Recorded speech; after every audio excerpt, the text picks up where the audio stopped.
All right. I don't know who hit that last high note, but That wow. was, I think it was, what was it, Beth? That was me, Oh yeah. yeah, there's only one person who can hit that note. What is I that thought you like meant I a thought you meant the little cat cry at the end because that was Nigel. I don't know what That's that one Nigel. is. Yeah. Yeah, yeah. Actually, No, no, no. already. It's what Beth was just doing. It's like a C8. Yeah. All right. Yeah, I So, can go higher than that. can you? Yeah, I'm not going to do it on this mic. I'll blow everything out. But All right. So, speaking of blowing everything out, we have the crown with us today.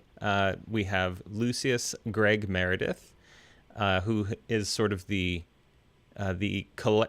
director, I suppose, the creative director and organizer of this project, cat herder. cat herder, exactly. cat herder, and musician, which is it's quite a feat to do both. And then we have Beth Quist, who has joined us before on our previous live streams. Welcome, Beth. Thank you. And Tony Geballe, all the way from New York, producer, mixer, extraordinaire. I'm not sure if you got producing credits on this one, but I know you mixed and mastered this. He did, yeah, yeah. Okay, yeah. great. Actually, I think it's all over the back of the album. Excellent. Yeah, so they have a new album out, and it's called Queen's Breath. And you can get it at this URL that's down here in the corner of the screen, thecrownroyal.bandcamp.com. And Greg, why don't you talk us through this project and show off the physical merch?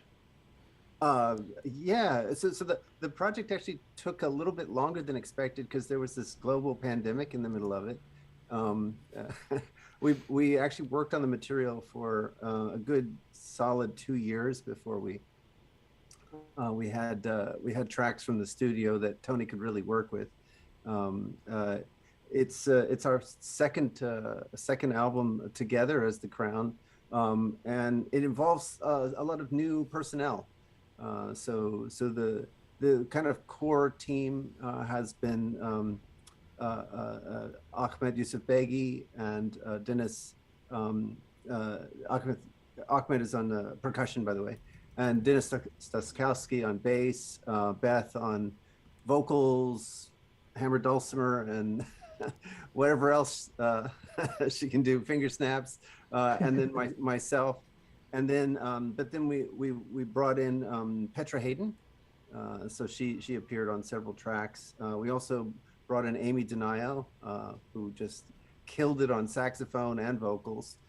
We had Logan Esterling on oboe, and the entire cast and crew of Tiny Orchestral Moments came and gave us their best rendition of Airport Chatter.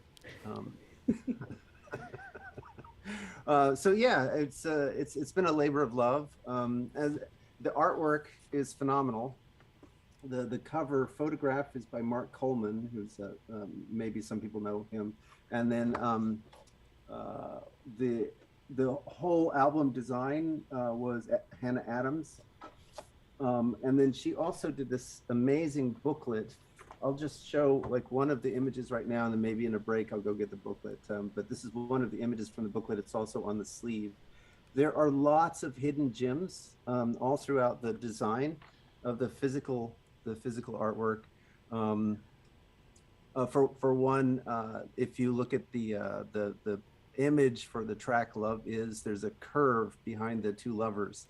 That is a graph of the Riemann zeta function. I'll just pull that up real quick. Not the function. Yeah. I'm going to show the logo. Oh yeah, yeah. So, okay, they're looking at the image. What is the function that's being graphed? So the Riemann zeta function is linked rather mysteriously to the structure of the primes. So I don't want to go into it too much, but one of the things that's really interesting about the Riemann zeta function is that there's a hypothesis about the zeros of the function that's some 200 years old and yet still unproven. If you could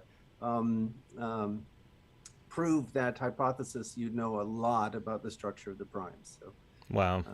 It's a very beautiful, it's a beautiful image, and I recommend anyone taking a look at it. Another image in the booklet is taken for the track Sunbreak, which Tony is featured on as he puts in a killer electric guitar solo. The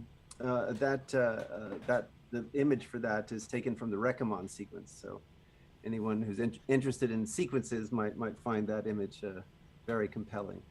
What did you guys, Beth? What did you and Tony? What do you guys think about this project? Let's do it again. That's what I'm working I'll say, on. like maybe Sunday. Yeah, we do have a gig this Sunday with all new material. Oh, really? Wow. Okay, and Yeah. that's for people in the Seattle area. For people in the Seattle area. Yeah, we're playing Racer Cafe on Sunday, and then the Friday following that, we're playing at the Royal Room. But then we might record some more too. You Yeah. were floating that. Yeah, idea. I'm hoping we might go up to Michael Connolly's MTC studio if Michael ever calls me back. Hey, Michael, if you're watching. One thing I love about the Crown releases is the variety of musicality and instrumentation. On any song, you're bound to hear something unexpected, something that you probably haven't heard in that same context. I feel like it's, even though the music isn't always like going out of bounds, a couple of tracks do.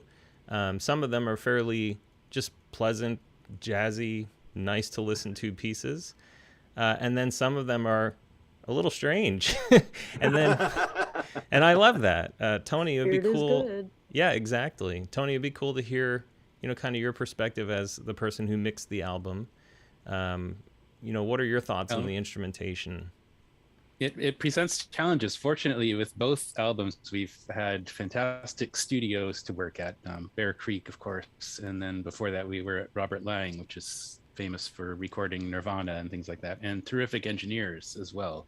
The house engineers at both the studios are just fantastic. So we've been getting very good basic sounds, and that's the main concern.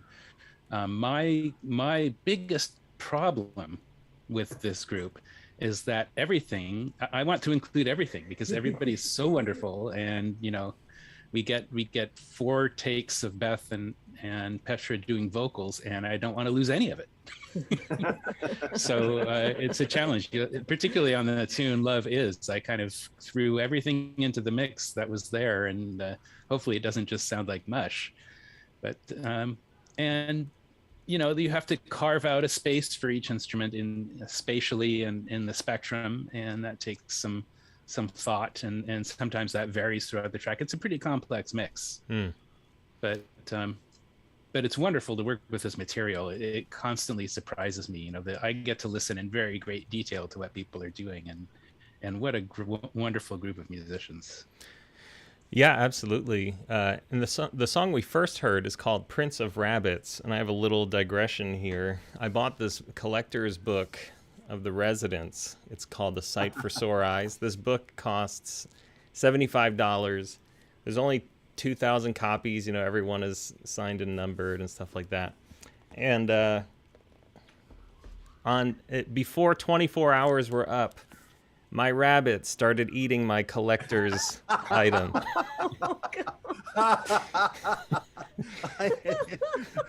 I know that story so well.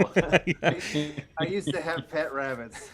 We had one rabbit that literally you would turn your head away and turn back, and he had circled the entire room and snipped every electrical cord.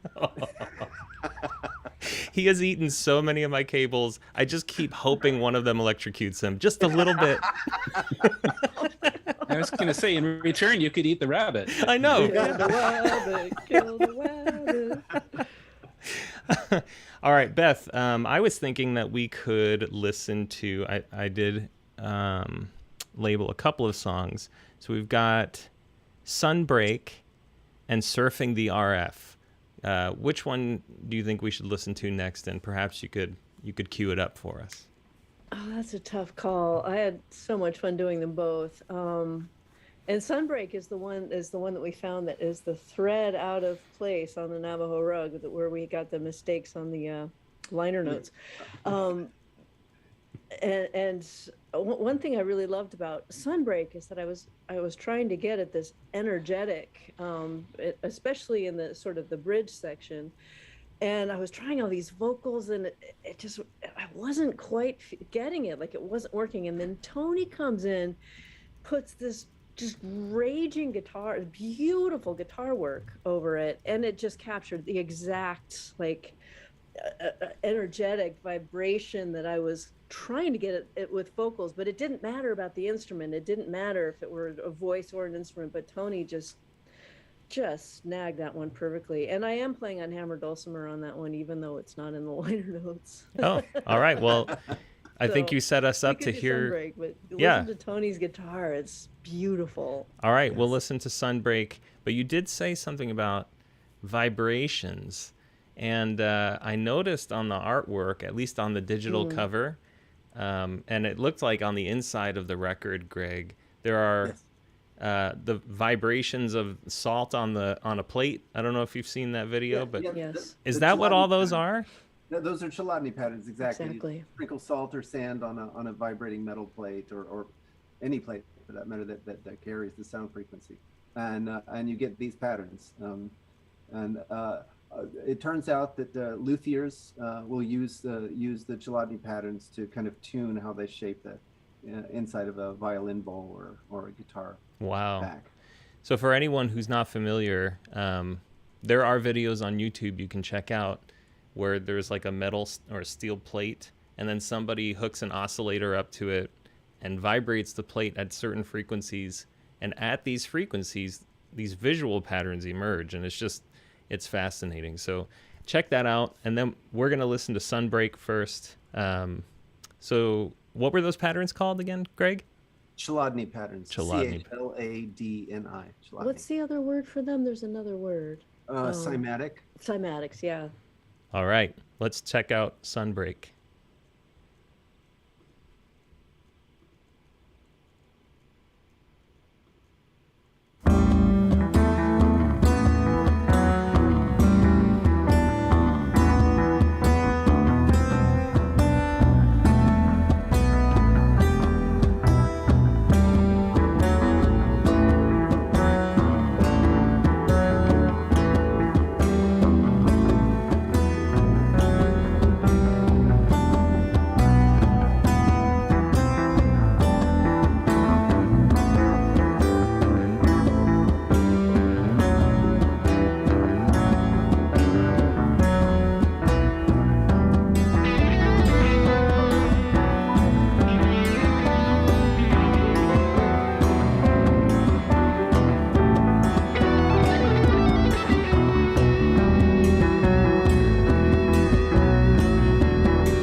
All right, that was a really cool track.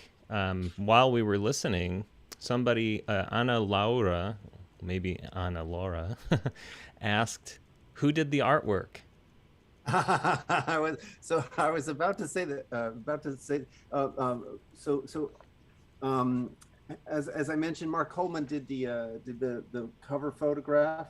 Hannah Adams did a lot of the drawings, and Anna did the drawing for the title track. Just an incredible drawing. Wait, Anna in the chat? Anna in the chat. Oh, great job, Anna. That's lovely. She also did this one. You were trying to decide between Sunbreak and Surfing the RF, and she did this one. Oh, that's great. I love that. Yeah. I don't know if people see that. I saw Anna's sort of sketches of Robert. She did these very funny sketches of Robert Fripp, and I said, "Could you draw him as the Silver Surfer?" and she said yes. So we got that amazing drawing for that track. Yeah, for anyone who's not, some pretty extraordinary vocals on that track as well, I should say. That was a really fun one to do. Yes, I have to say. So much fun. That is an amazing track, absolutely. So we'll definitely close with that one in a few minutes. But for anyone who is unfamiliar with this group of people, well, Greg and Tony have both spent considerable time in the guitar craft and guitar circle courses. Beth, did you attend any? No, never have. Okay. So there's quite some other names I could drop though if you need me to. Oh, no, not so much into that. But we get a lot of people viewing the channel because of the work I did with Fracture, and so that whole guitar circle and guitar craft audience, or at least the seeking audience. I have some very good friends in that whole group. Yeah. So, yes. Yeah, and I love that. There's a lot of great music that comes out that's sort of keeping the tradition of what Robert has done, like Alex Anthony Faida's new album, which is a pretty stunning work of art. And then there's stuff like The Crown that comes out and you would never guess. But a lot of the precepts are there of discipline, of practice, of silence, of self-organization, of listening, of playing when you're ready. Anyone want to share sort of the influence of the guitar craft stuff on this music? Could I say before that happens, I'd like to just add, even though I haven't studied, had the workshops, the actual classes, I mean, King Crimson was a huge influence on me as, growing up. I as a classical musician and just loving to count, loving polyrhythms. So the influence is there, even though I haven't formally studied with the masters themselves. So you guys go, take it. Well, before I turn it over to Greg, we can't let that go without commenting and pausing for just a moment for Ian MacDonald. Passed away yesterday. Yes.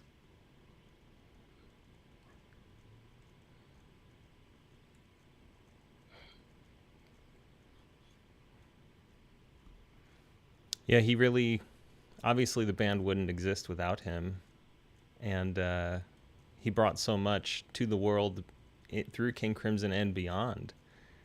I think a lot of people just think of him as, he played in the early King Crimson stuff, but he worked with a lot of great musicians for an entire career.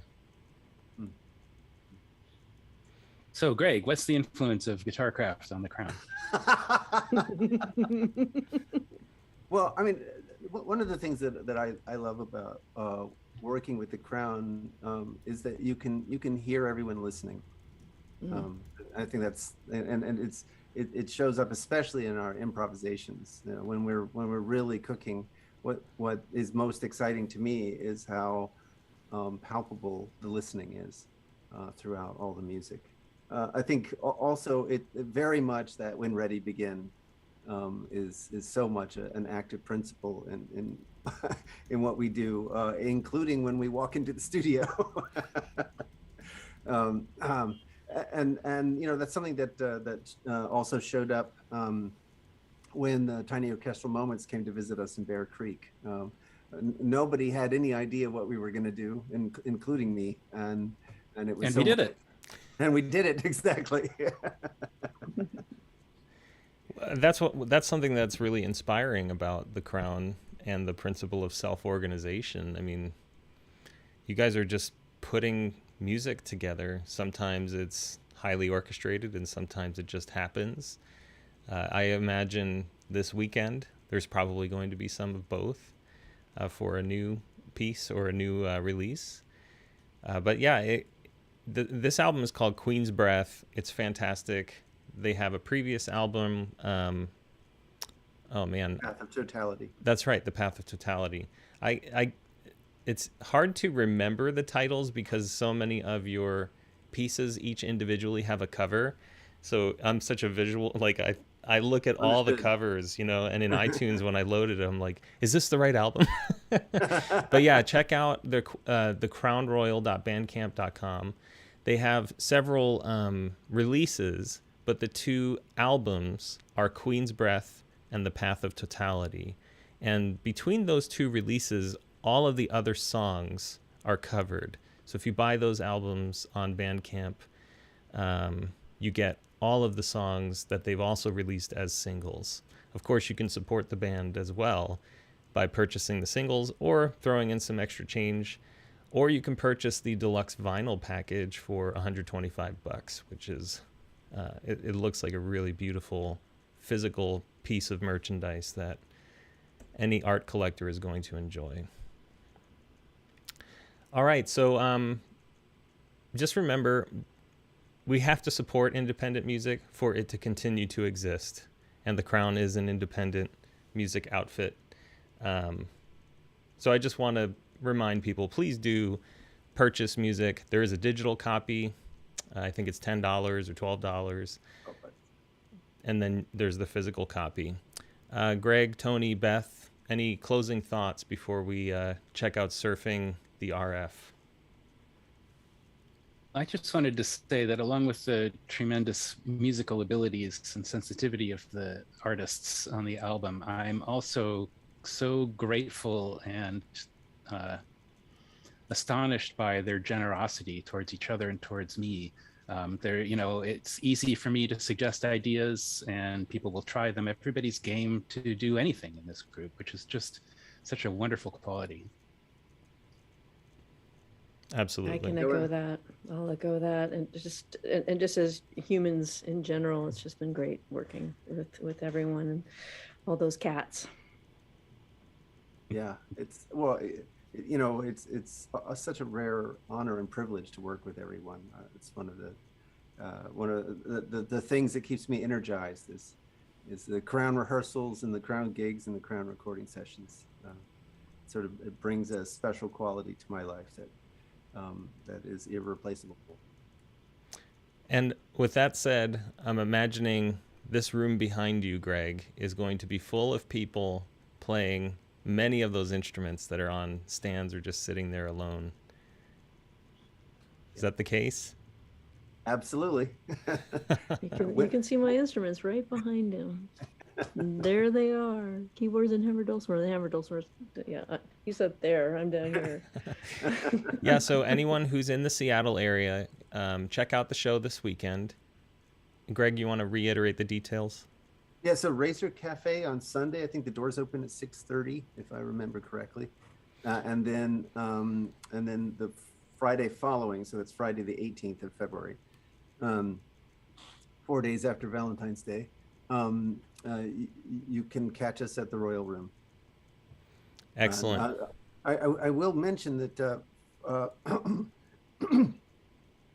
Julie Slick is opening for us in both shows. So speaking of master musicians, as a solo act? As a solo act, yeah. Oh, Although wow. I think Rachel Beaver. Yeah. Rachel Beaver's joining her for awesome musician and human in her own right. Absolutely, yes. Wonderful. So yeah, don't miss that great show. Check out thecrownroyal.bandcamp.com. The new album is called Queen's Breath. This is the second album. The first album's called The Path of Totality. They have a show this weekend. And if you go to their Bandcamp page, there are links to their social media accounts. And you can follow them all over the place.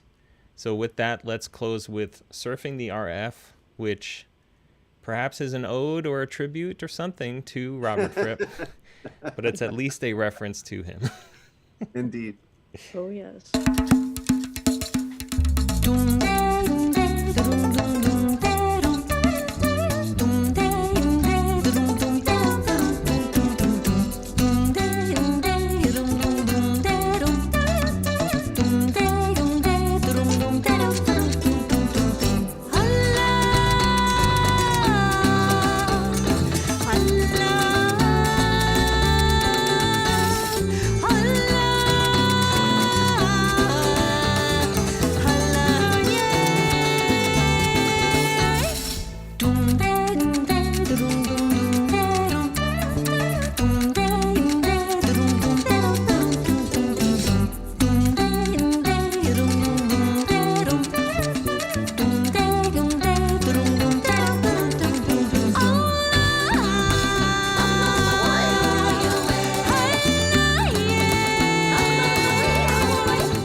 Beth, was that you?